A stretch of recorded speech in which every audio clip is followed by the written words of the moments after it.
हवनी में रउरा के बोलाई गणेश जी आई। हवनी में रउरा के बोलाई गणेश जी आई। बैल चढ़ल राउर पिताजी आए। बैल चढ़ल राउर पिताजी आए। सिरवा चढ़ल राउर माई गणेश जी आई। सिरवा चढ़ल राउर माई गणेश जी आई।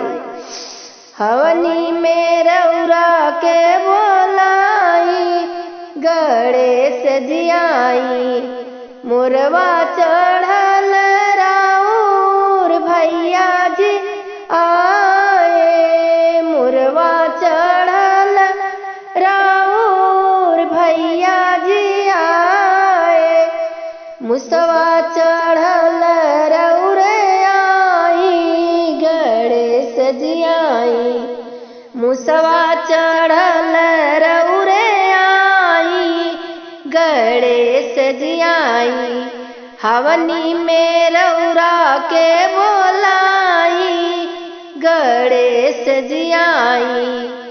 भांग धतूर राउर पिताजी खाए। भांग धतूर राउर पिताजी खाए।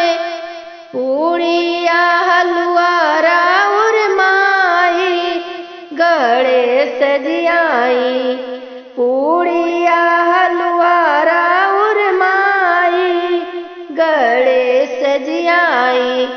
हवनी में रउरा के बोलाई गणेश जी आई। मेवाया मिश्री राउर भैया जी खाए।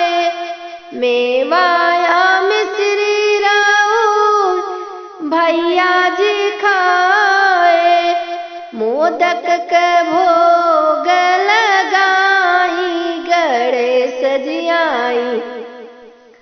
लड्डुआ का भोग लगाई गणेश जी आई। हवनी में रउरा के बोलाई गणेश जी आई।